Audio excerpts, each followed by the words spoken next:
चलिए, तो आप देखिए, आप अर्थव्यवस्था के किस क्षेत्र से हरित क्रांति संबंधित है।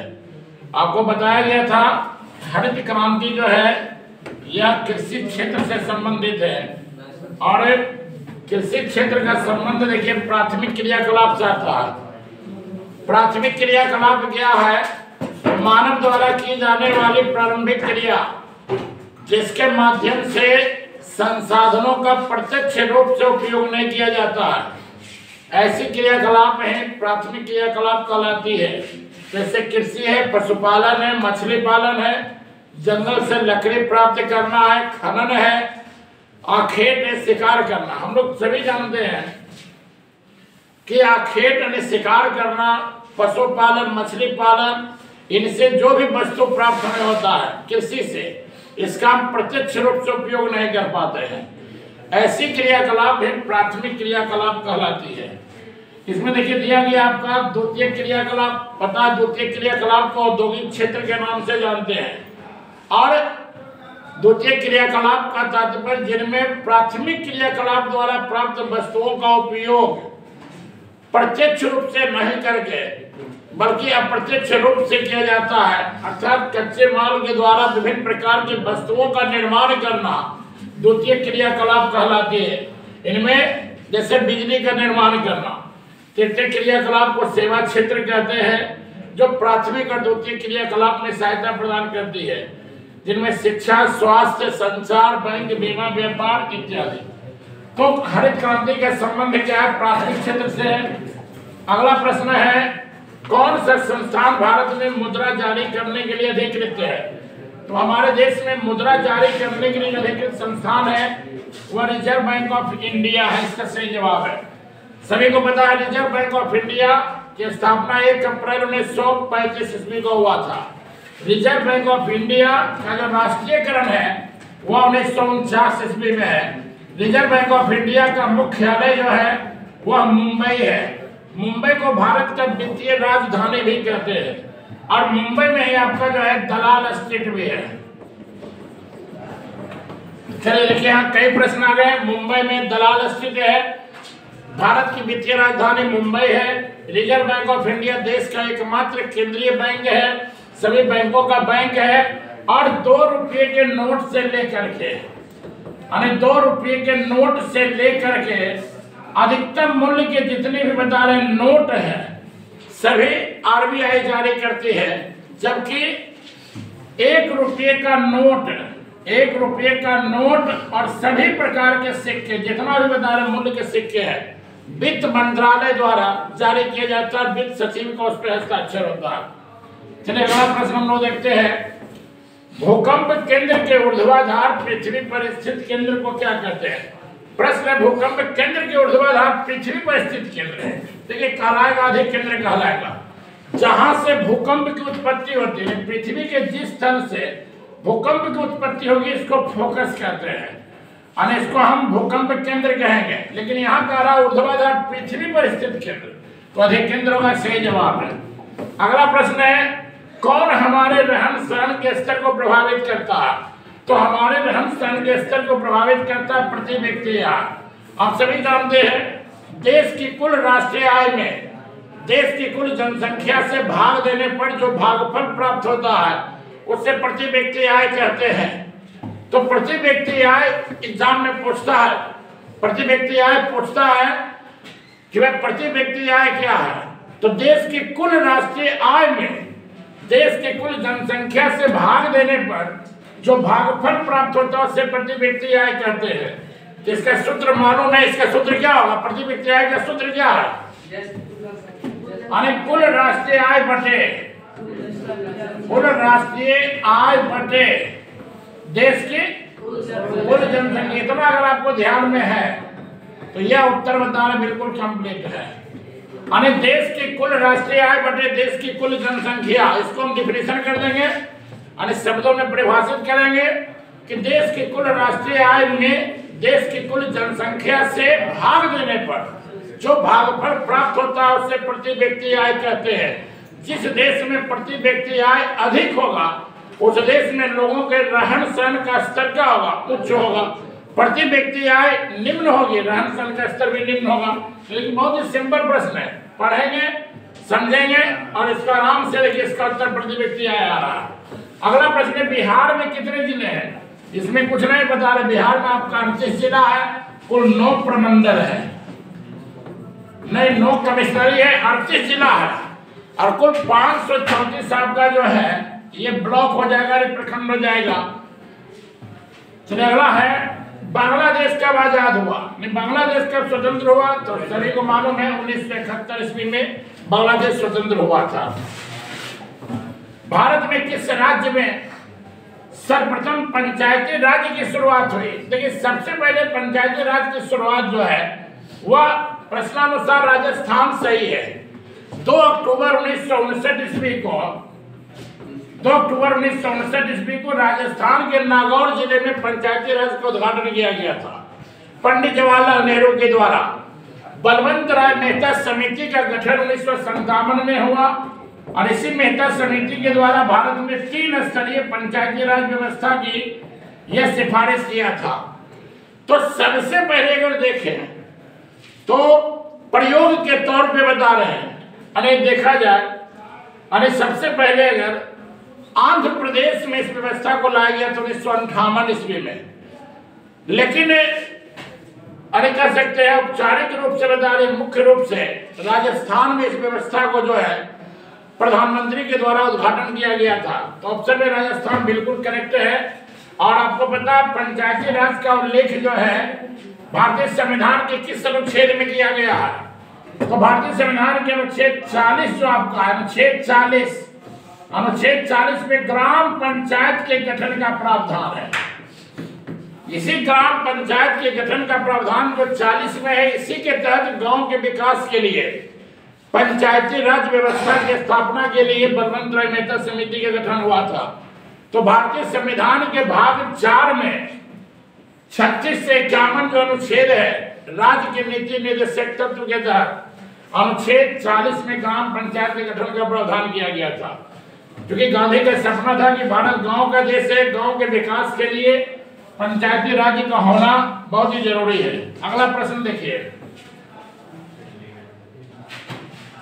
और बिहार में पंचायती राज कब लागू किया गया था? अगर बिहार में अगर पूछ लिया जाए तो ध्यान रखना है, बिहार में बता रहे आपका 1947, सोच लीजिए, बिहार में 1947 में पंचायती राज्य को जो लागू किया गया था, पंचायती राज्य को व्यवस्था को अपनाया गया था। कौन केंद्र शासित प्रदेश है? अब देखिए केंद्र शासित प्रदेश है तो ये राज्य उत्तराखंड की राजधानी कहाँ है? उत्तराखंड की राजधानी देहरादून, छत्तीसगढ़ की राजधानी रायपुर, केरल की राजधानी तिरुवनंतपुरम और चंडीगढ़ जो है पंजाब हरियाणा की राजधानी है। और चंडीगढ़ आपका केंद्र शासित प्रदेश है। कैसा प्रदेश है? केंद्र शासित प्रदेश को हम बता रहे संघ शासित भी कहते हैं। भारत का वैसा भूभाग जहां प्रत्यक्ष रूप से केंद्र का शासन किया जाता है, जिस भूभाग के लिए केंद्र सरकार कानून बनाती है, ऐसे क्षेत्र को हम केंद्र शासित प्रदेश कहते हैं। चंडीगढ़ बिल्कुल इसका सही जवाब, बाकी तीनों राज्य है। संघ सरकार का उदाहरण है अमेरिका, कनाडा, भारत, इनमें से सभी हो जाएगा। नहीं यहाँ भी अगर देखें तो संघ सरकार का उदाहरण हो जाएगा इनमें से सभी। देखिए एग्जाम में पूछता है संघ सरकार क्या है, संघीय शासन व्यवस्था क्या है? तो वैसी शासन व्यवस्था जिसमें दोहरी सरकार की व्यवस्था की जाती है, दोहरी शासन होता है, ये दोहरा शासन होता है। तो वैसी शासन व्यवस्था जिसमें दोहरी सरकार, ये 2 स्तर की सरकार होती है और दोनों सरकार के बीच में आपसी तालमेल से शासन का बदारे संचालन किया जाता है। इसे संघीय शासन व्यवस्था कहते हैं। अब फर्क यह है कि हमारे देश की जो शासन व्यवस्था भारत में, यहाँ राज्य के अपेक्षा केंद्र को अधिक शक्ति प्रदान किया गया है। तो अमेरिका, कनाडा, भारत सभी जगह देखिए संघ सरकार है। ये तीनों ऑप्शन सही है, इसलिए डी इसका उत्तर इनमें से सभी क्लियर है। अब कहता है कृषि उत्पादों के मानकीकरण के लिए किस मानक का प्रयोग किया जाता है? तो कृषि उत्पादन के मानकीकरण के लिए किस मानक का प्रयोग होगा? इसका सही जवाब 1 मार्क होगा। क्या होगा? 1 मार्क होगा, जो कृषि उत्पादन के मानकीकरण के लिए है। हॉलमार्क आप सभी जानते हैं, स्वर्ण आभूषणों की शुद्धता को सुनिश्चित करने के लिए हॉलमार्क है। और एक को मार्क के बता रहे, वैसे बता रहे संसाधन वस्तु जो पर्यावरण की बता रहे शुद्धता को सुनिश्चित करता है। तो सही जवाब 1 मार्क है। 3 कठिया प्रणाली किन पे लागू थी? देखिए इतना सिंपल है। 3 कठिया प्रणाली किसान पर लागू था, और यह व्यवस्था बता रहे चंपारण में अंग्रेजों के द्वारा लागू किया गया था। इसी व्यवस्था के खिलाफ गांधी ने 1917 में चंपारण सत्याग्रह किया था। चंपारण सत्याग्रह किस वर्ष हुआ था? 1917 ईस्वी में हुआ था। और 1917 में गांधी ने 3 कठिया व्यवस्था के खिलाफ लड़ाई लड़ा, और इस लड़ाई में इन्हें सफलता भी मिली। तो किसान हो जाएगा। नील की खेती करवाई जा रही थी, जिनसे मुक्ति दिलाया गया। ये जलियांवाला बाग हत्याकांड की जांच के लिए जिस समिति का गठन किया गया वो आपका हंटर समिति है। अगला प्रश्न है, डॉक्टर राजेंद्र प्रसाद का जन्म स्थान कहाँ है? तो बिहार में आपका जो है जीरादेई गांव है, सारण जिले में। सिवान जिले में दिखता है, कहीं सारण में दिखता है। तो बिहार में आपका सिवान जिले में जीरादेई गांव, इसी जीरादेई गांव में राजेंद्र प्रसाद का जन्म हुआ था 3 दिसंबर 1884 ईस्वी में। कब हुआ था? ये डेट देखिए, बहुत इंपोर्टेंट है, बता रहे। अगर इसमें 3 दिसंबर 1984 कर देते, यहाँ भयंकर आपदा हुई थी। भोपाल गैस त्रासदी कांड हुआ था। कौन कांड हुआ था? भोपाल गैस त्रासदी कांड हुई थी, जिसमें मिथाइल आइसोसाइनेट गैस का रिसाव हुआ था, मिक गैस का रिसाव हुआ था। यूनियन कार्बाइड फैक्ट्री, जिसमें कीटनाशी दवा का निर्माण किया जाता था। देखिए सिंपल है, ककोला जलप्रपात। ककोला जलप्रपात बिहार के किस जिले में है? नवादा जिले में है। और इसमें तो देखते हैं गाना भी शूट किया गया है, मालूम है ना? कुंदन सिंह का गाना है। किस देश की सीमा बिहार से जुड़ी हुई है? तो देखिए बिहार से जुड़ने वाली जो सीमा है, अरे किस देश की बिहार से सीमा जुड़ी? नेपाल हो जाएगा। बांग्लादेश, चीन, भूटान होगा नहीं। भारतीय जनता पार्टी के पहले अध्यक्ष कौन थे? अटल बिहारी वाजपेयी। भारतीय जनता पार्टी की स्थापना कब हुआ था? 6 अप्रैल 1980। कब हुआ था? 6 अप्रैल 1980 ईस्वी में हुआ था, बता रहे भारतीय जनता पार्टी की स्थापना। चलिए अगला प्रश्न है, बिहार के किस जिले में चाय की खेती होती है? बिहार का एकमात्र जिला किशनगंज है जहां चाय की खेती होती है। और बिहार के किस शहर में कैलाश ब्रिज है? तो कैलाश ब्रिज आपका जो है राजगीर हो जाएगा। सही जवाब है राजगीर। राजगीर में कैलाश ब्रिज आपका राजगीर है। बिहार विधानसभा का अध्यक्ष कौन है वर्तमान में? आपका देखिए इनमें से कोई नहीं। वर्तमान में अवध बिहारी चौधरी, ये आरजेडी के विधायक हैं। इन्हें विधानसभा का अध्यक्ष बनाया गया वर्तमान में। ये क्वेश्चन जिसमें बना था उस समय हमारे अनिल ऑप्शन के अनुसार विजय कुमार सिन्हा जी थे, लेकिन अब विजय कुमार सिन्हा जी नहीं है, बल्कि अब अवध बिहारी चौधरी है। तो ये आपको यहाँ पे बता रहे हैं, अनेक परिवर्तन कर लेना है। अगला, महात्मा गांधी ने पहली बार भूख हड़ताल किस आंदोलन में किया? अहमदाबाद मिल मजदूर के समर्थन में किया, 1918 ईस्वी हो जाएगा। चलिए अगला प्रश्न है, सूचीपत्र की राजधानी किस नगर को कहते हैं? यहाँ पे हम लोग देख लेंगे थोड़ा सा। सूचीपत्र की राजधानी बम्बई को कहते हैं। उत्तर भारत का मैनचेस्टर जो आपका हो जाएगा कानपुर है। उत्तर भारत का मैनचेस्टर कानपुर है। और ये हो जाएगा भारत का मैनचेस्टर। अगर पूछता भारत का मैनचेस्टर किस शहर को कहते हैं? भारत का मैनचेस्टर ये हो जाएगा अहमदाबाद। सूरत आपका गुजरात में, जिसका सही जवाब है देखिए बम्बई, सूती वस्त्र की राजधानी। बम्बई में पहला सूती वस्त्र मिल भी लगा था सफल रूप से, काबत जी नानाजी भाई के द्वारा। तो बम्बई में पहला सूती वस्त्र मिल का जो नींव है वो 1851, जब हम बता रहे पढ़ते हैं, आपका बता रहे हिस्ट्री इतिहास में भी इसका जिक्र है। ज्योग्राफी में भी जिक्र है, कहीं इसको 1854 में लिखता है, इससे कहीं कोई दिक्कत नहीं है। तो सूचीबद्ध की राजधानी बम्बई सही है। भीम बांध अभ्यारण्य, एक एक प्रश्न को बता रहे, ध्यान करते जाना है। भीम बांध अभ्यारण्य किस जिले में है? अभी देखिए काफी 1 जनवरी में यहाँ भीड़ थी, मुंगेर में ऑस्ट्रेलिया और विदेश से भी लोग यहाँ आए हुए थे। बिहार का सर्वाधिक जनसंख्या घनत्व वाला जिला कौन? देखिए ऑप्शन के अनुसार पटना सही है, लेकिन अगर मान लीजिए यहाँ पे शिवहर अगर रहता किसी भी ऑप्शन में तो शिवहर होता, सबसे अधिक सर्वाधिक घनत्व शिवहर का है, लेकिन शिवहर नहीं है तो पटना हो जाएगा। किसने कहा मुद्रा मूल्य का मापक और भुगतान का साधन है? सही जवाब है कोलबर्न है। और हार्टले विक्स ने कहा था मुद्रा हुआ है जो मुद्रा का कार्य करती है। देखिए अगला क्वेश्चन है, किसने कहा मुद्रा हुआ है जो मुद्रा का कार्य करती है? हार्टले विक्स सही है। कुद्रेमुख लौह यश के खान किस राज्य में है? कर्नाटक है। कर्नाटक। अब कहेगा कैगा परमाणु संयंत्र किस राज्य में है? तो कैगा भी बता रहे कर्नाटक में है, ये परमाणु संयंत्र है। और कुद्रेमुख लौह यश जो है कर्नाटक में है।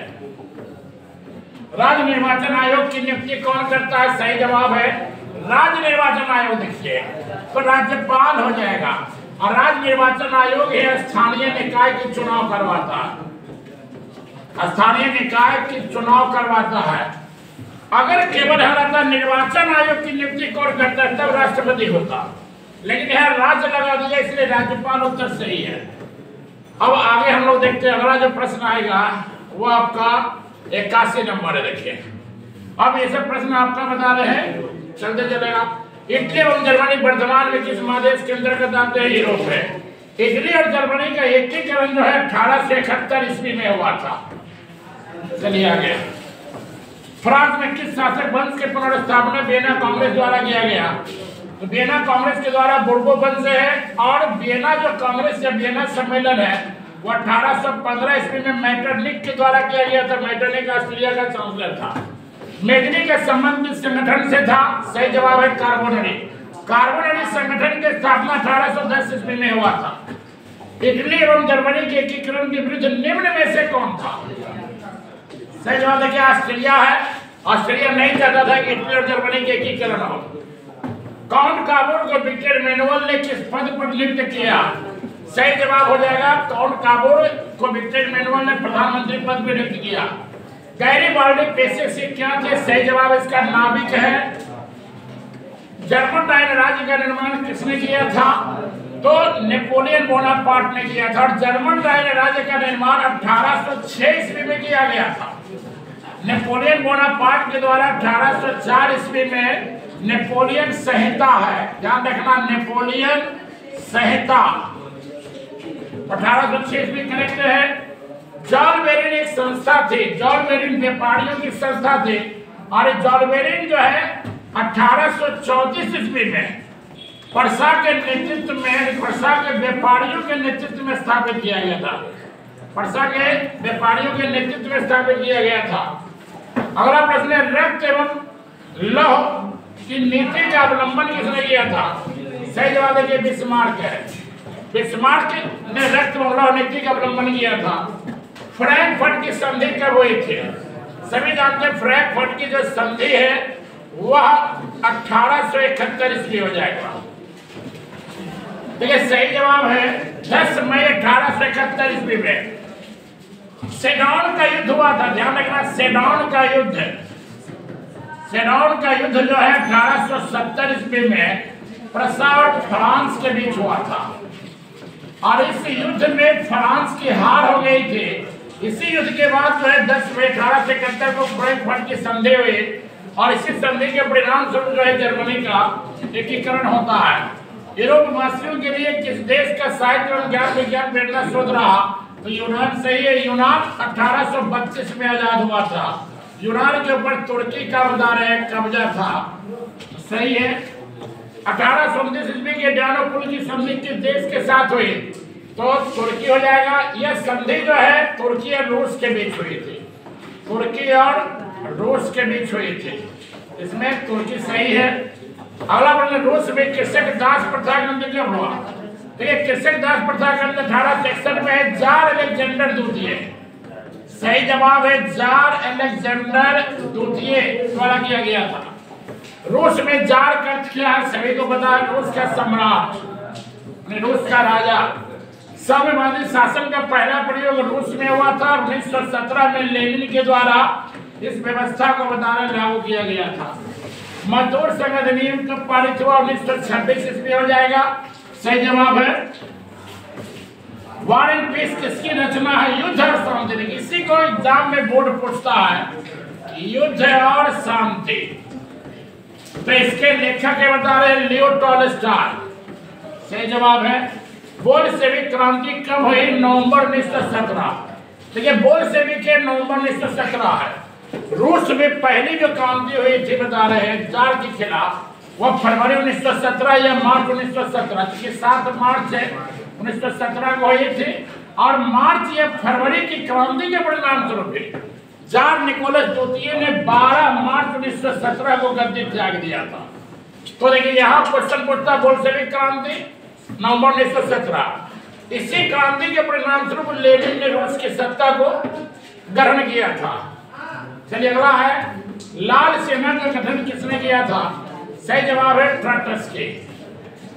अरे ब्रेस्ट लिटोवस्क की संधि जो है किन दो देशों के बीच हुआ?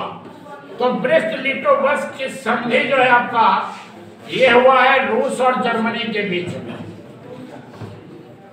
गलत जवाब है रूस और जर्मनी। हिंद चीन क्षेत्र में कौन से देश आते हैं? Laos, Cambodia, Vietnam. तो यहाँ देखिए सी ऑप्शन जाएगा, कंबोडिया, वियतनाम, लाओस। प्रश्न अंकोर वाट का मंदिर कहाँ स्थित है? अंकोर वाट का मंदिर जो है कंबोडिया में है और ये विष्णु देवता को समर्पित मंदिर है, जिसका निर्माण जो है राजा सूर्यवर्मन द्वितीय ने किया था। सूर्यवर्मन द्वितीय है, ये 12वीं शताब्दी में निर्मित किया गया था। हिंद चीन पहुंचने वाला प्रथम व्यापारी कौन था? तो पहला व्यापारी देखिए पुर्तगाली। सही जवाब है हिंद चीन में बसने वाले फ्रांसीसी को क्या कहा गया? कोलोन कहा गया। सही है। नरोत्तम सिंघानिया कहाँ के शासक थे? कंबोडिया। कंबोडिया जो है आपका 1954 ईस्वी में स्वतंत्र हुआ था। ये बिहार बोर्ड पूछता है कि कब आजाद हुआ? 1954 में। कंबोडिया की राजधानी जो है वह नोम पेन है, नोम पेन। और कंबोडिया के राजा नरोत्तम सिंघानिया ने लाल खुमेरी सेना का गठन भी किया था। लाल खुमेरी सेना का गठन भी किया था। तो कंबोडिया की राजधानी जो है नोम पेन है। चलिए अगला है the history of the loss of Vietnam किसने लिखा? बहुत ही मजेदार अच्छी पुस्तक थी जिसने हिंद चीन में खलबली मचा दिया था। इसका सही जवाब है फान बोई चाओ। अगला प्रश्न है मार्च 1946 में फ्रांस में वियतनाम के बीच होने वाला समझौता जो है हनोई समझौता। बिल्कुल करेक्ट है। हनोई कहाँ की राजधानी है? हनोई जो है यह वियतनाम की राजधानी, ध्यान रखना है। लाओस की राजधानी जो है वियंतियान है, ये भी ध्यान रखना है। लाओस की राजधानी है वियंतियान, वियंतियान है। चलिए अगला, और अगला देखिए प्रश्न है बता रहे आपका, अब हम लोग 108 पे पहुंच गए हैं। किस प्रसिद्ध दार्शनिक ने एक अदालत लगाकर अमेरिका को वियतनाम युद्ध के लिए दोषी करार दिया था? सही जवाब देखिए रसेल है। हिंद चीनी क्षेत्र में अंतिम युद्ध समाप्ति के समय अमेरिका का राष्ट्रपति जो है निक्सन है।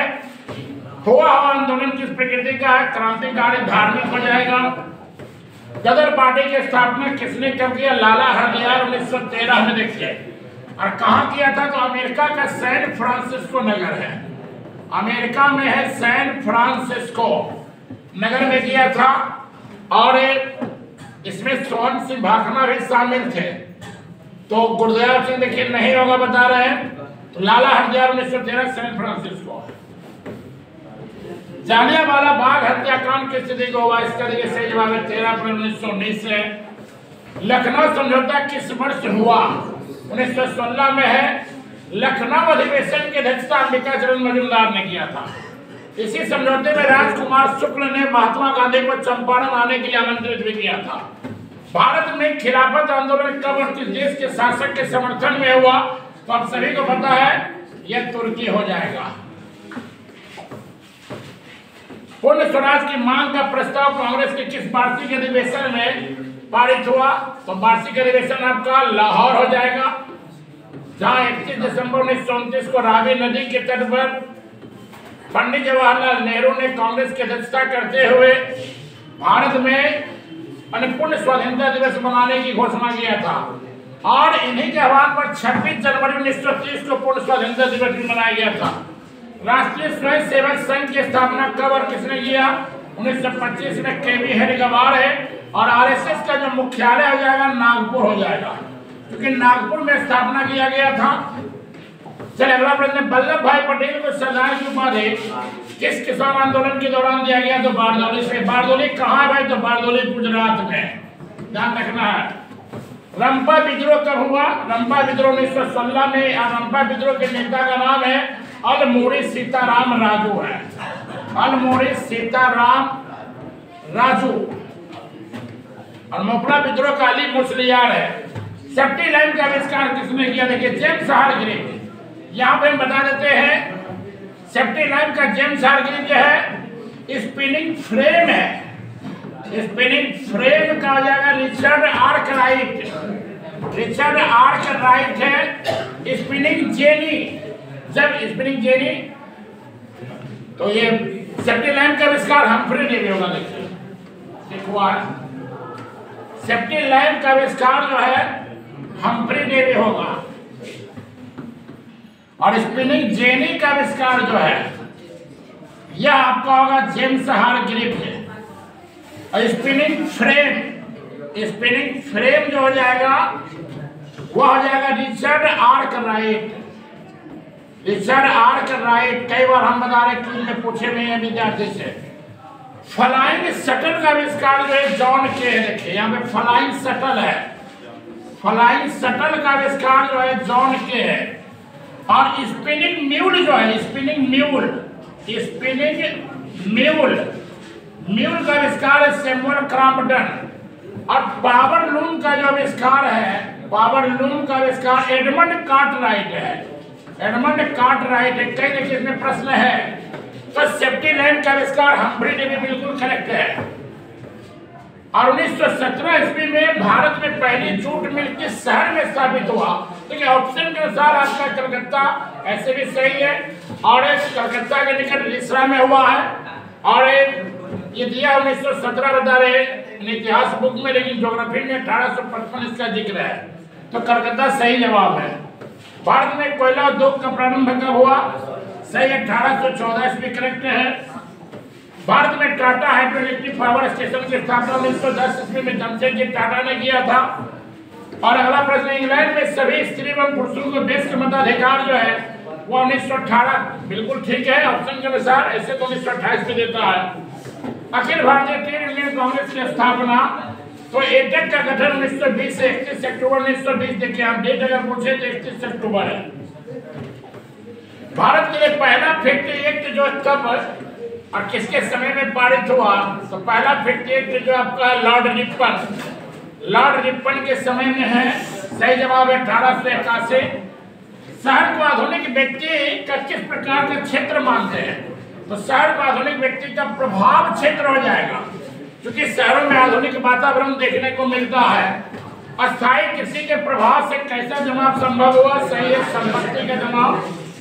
अगला प्रश्न है, आधुनिक काल में औद्योगिकरण ने किसके स्वरूप को गहन रूप से प्रभावित किया? तो सही जवाब है शहरीकरण हो जाएगा। जनसंख्या का घनत्व सबसे अधिक कहाँ होता है? महानगर हो जाएगा, जहाँ सबसे अधिक आबादी प्रति वर्ग किलोमीटर में निवास करती है। 1810 से 1880 ईस्वी तक आबादी 10 लाख से बढ़कर के 40 लाख हो गया था। लंदन में अनिवार्य प्राथमिक शिक्षा कब लागू हुई है? तो 1870 ईस्वी आ जाएगा। कौन सा सामाजिक वर्ग बुद्धिजीवी वर्ग के रूप में उभरा? जो बुद्धिजीवी वर्ग है मध्यम वर्ग है। अब पूंजीपति वर्ग ने किसका शोषण किया था? तो देखिए श्रमिक वर्ग। अगला क्वेश्चन है भी, पूंजीपति वर्ग के द्वारा किस वर्ग का शोषण हुआ? श्रमिक वर्ग है, मजदूर वर्ग। पहला विश्व बाजार के रूप में कौन सा शहर उभर कर आया? तो सही जवाब है अलेक्जेंड्रिया। देखिए सिकंदर ने इस शहर को बसाया था। तो चलिए आज हम लोग यहाँ अगले एपिसोड में हम लोग फिर आगे बढ़ेंगे। और इसमें जितना भी सीरीज है अगर विद्यार्थी देख लेते हैं तो मेरा दावा है कि 80% बिहार बोर्ड द्वारा पूछे जाएंगे। 40 आपको बनाना है, अब 40 से अधिक जानिएगा और 40 नंबर आपका सिक्योर रहेगा। साथ ही साथ हम लोग ऑब्जेक्टिव के साथ साथ इसमें कई ऐसे प्रश्न हैं जो आपका सब्जेक्टिव में भी हेल्प करेगा, और हम लोग फिर सब्जेक्टिव का भी बता रहे हैं व्याख्यात्मक तरीके से। यानी बोर्ड पे आंसर लिख करके समझाएंगे, और आप बस बता रहे हैं धैर्यपूर्वक देखते हैं तो शांतिपूर्वक बता रहे, शुरू से अंत तक देखें, तभी आपको लाभ होगा।